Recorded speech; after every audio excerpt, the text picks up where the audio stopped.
Okay, Perek Beis. Starting Perek Beis in Nesivos Hashem.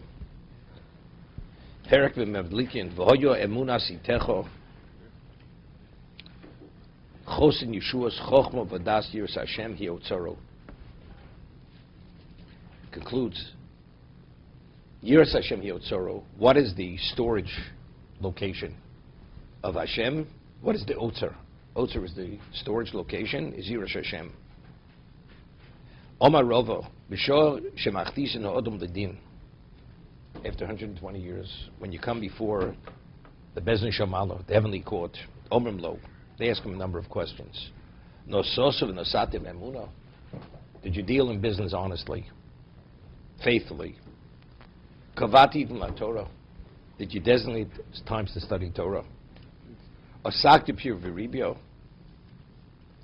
Did you engage in procreation? Kiloshin chosed loshin yoresh.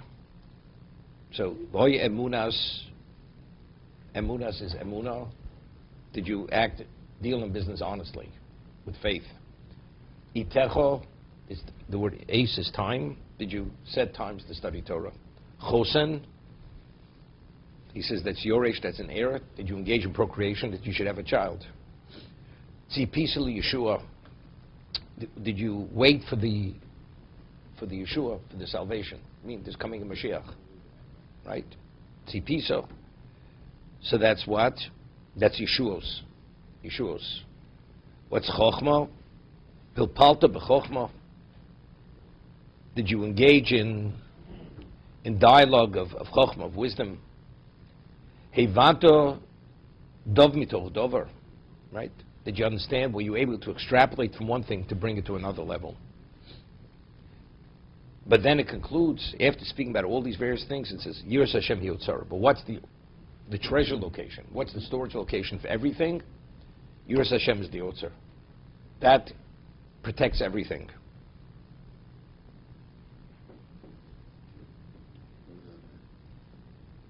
We'll see. Yiras Hashem hiotzara ein ilo lo. If you have Yiras Hashem, you have that otzer, you have that storage location, then yes, if not, not. What does that mean? The Gemara explains what that means. Moshe la'odom, it's analogy. Omalu shluchu, halei lichitim la'aliyah. Person tells his agent, I want you to take the wheat, bring it to the second story. Vehelolo, omalo, iraptabo, kav chumtin. Now, the Gemara says in Bava Metzia that when you buy, let's say, a bushel of wheat, the seller doesn't have to give you just unadulterated wheat. Even if there's some stones and sand intermingled in the bushel, which is part of the weight and the volume, he's not shortchanging on the weight. Why? Because to be able to preserve the wheat, and it has to have some of the earth and stones where it grew intermingled with, otherwise it rots. So therefore it's integral to the wheat to be able to, it's a preservative. So the person says, bring up the wheat to the second story. So he says, did you intermingle, mix into it chumtin? This is inedible. The preservative. Omalo lav. He says, no. Omalo mutav im lo aliso.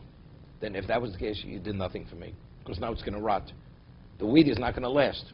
In the storage location you put it, unless it's intermingled with the chumtin, which is this inedible, the sand, the stones, whatever it is, it's going to rot. What does that mean? So identically, if you have Torah, but if you don't have Yiras Shamayim, it's worthless. Because we have so many conflicts of interest. Everybody sees it the way they want to see it. You know, as they say in the vernacular, everybody has their own spin. They spin it, you know, and they turn it and they twist it and they distort it. But if you have Yiras Hashem, that keeps you on the straight and narrow path. Then you see it for what it really is. Otherwise, everybody has his own bent on what it is and what it's not. One requires Yiras Hashem through Torah. So, if you have Torah, by definition, you require Yiras Hashem. Not true. No. Okay, I'll send you to many locations. They have classes in so-called Torah. You know, unfortunately, but the other thing is lacking very much. Yeah. What's too self for something? Something has no value. No, but I mean, just as it's essential as a preservative. This is essential to preserve the Torah. Otherwise, you lose it. So he explains, Da. He says, understanding what is the Malas HaYira, what is the specialness of Yira Yerushalayim, Da ki adin im hoya odam hanugoso kasher hiroilo, ma shenivra ba'odam hanishoma min elyonim.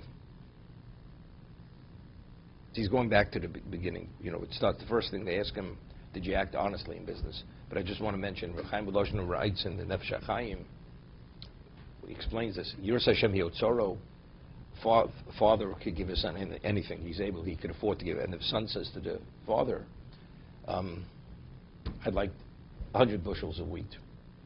And he has nowhere to put it, nowhere to store it. So what does he say? He says, I'll put it in the street. The father says, the street, wagons, the horses go, it's going to get destroyed. He says, if you're able to benefit, it's one thing. But if you're not benefiting, I'm not giving it to you. I'm just not going to waste my money. So the same thing, Torah siyata dishmaya. To be able to internalize and process and understand it properly, you have to have what? Storage. You have to have a storage location. If not, if you're going to go and disgrace it and distort it and interpret the way you want to interpret it, Hashem doesn't give you the ability. He doesn't give you the ability to understand it properly. Because ultimately it's going to be disgraced and destroyed. That's Yiras Hashem Yotzoro. That's the word of Chaim V'Loshna. Once had a case many years ago. There was a person, he came here, I don't know if Alan remembers, it was on many years ago on 63rd. His name was David Bloom. He was a lawyer, he had a PhD in chemistry, and he had a MBA. He was a very, very brilliant guy. He works in this building. And he was a partner at a law firm, and he had enough. He took off, and he used to come every day. He had a conservative reform background at the time, and phenomenally. He went to Oxford. One of his doctorates he got at Oxford. So there was a person when they first had the gay parades in New York. This person, his name was Balfour Brickman. He was a famous reform rabbi. He marched with the gays. And at that time, he was already in his 70s. And he was one of his childhood rabbis. When he grew up, so he met him in the street, and he says, what are you doing? He says, I go to this Talmud class. It's phenomenal, this and that. I enjoy it unbelievably. It's intellectually challenging. We get involved in this debate. So he asked him, he says, could you ask the rabbi if I could come to the class? This Balfour Brickman asked him, they asked me permission to come to the class. So I said, no, you can't come to the class. Can't come. First, it's explicit halach in the Rambam, Hilchos Talmud Torah, it's Gemara in Navoda. You're not permitted to teach Torah to such a person. So he says, why? I said, because you understand, a man of his ilk, he goes, watches in the gay parade. How do you think he's going to process this Torah? Do you think he's going to become he's going to advance himself spiritually? I'm just going to give more ammunition. He's going to corrupt it, and he's going to use it and process it the way he understands everything. That's why, therefore, under no circumstance, I will not allow the Torah to be disgraced to this man.